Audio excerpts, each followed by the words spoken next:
Okay, pre-calc, here we are for 4.7 inverse trig functions part 2. Today we've only got one thing to talk about. It's going to be about composite trig functions, which is related to some of the composite functions we did first semester.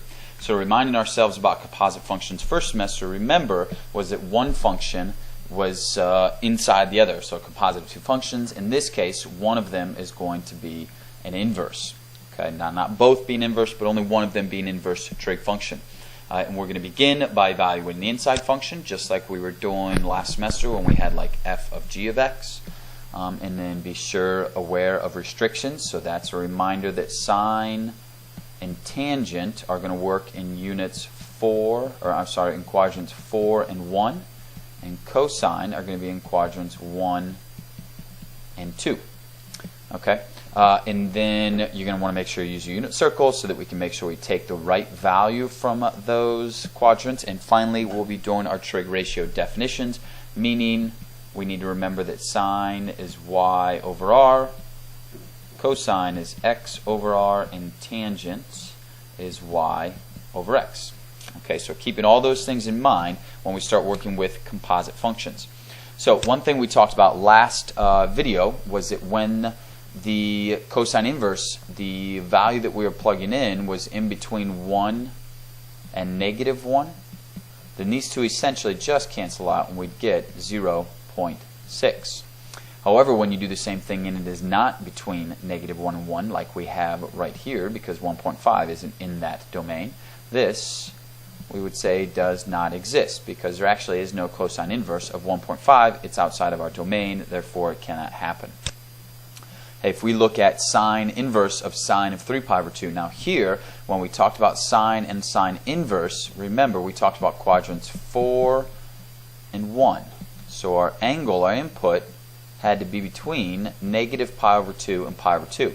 Here, you see that's not the case. So we have to evaluate this in 2 steps. We can't just have these cancel out and get 3 pi over 2. What would happen is if we took the sine of 3 pi over 2, we would get negative 1. So this piece, the sine of 3 pi over 2 is negative 1. Now when we do the sine inverse, again, remember that's 4 or 1. It's negative, so it can't be 1. It has to be 4. And in the fourth quadrant, negative 1 is at negative pi over 2.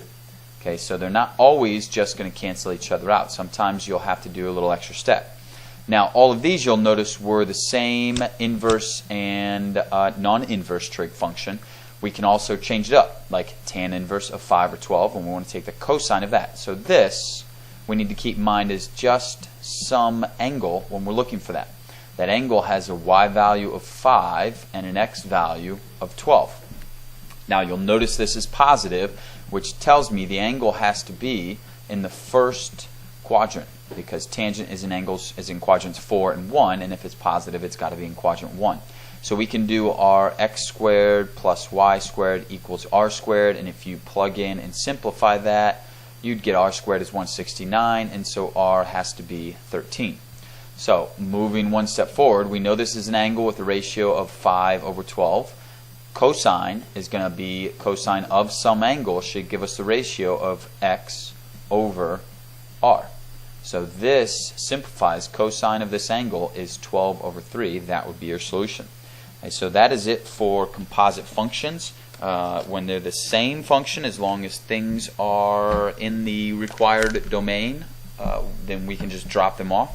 When they're different functions, we're going to have to go back to that formula for a circle, x squared plus y squared equals r squared, solve for r, solve for whatever our unknown is, and then plug in dependent on what quadrant we are. So we're going to need to make sure that we choose the correct values for x and y dependent on that quadrant.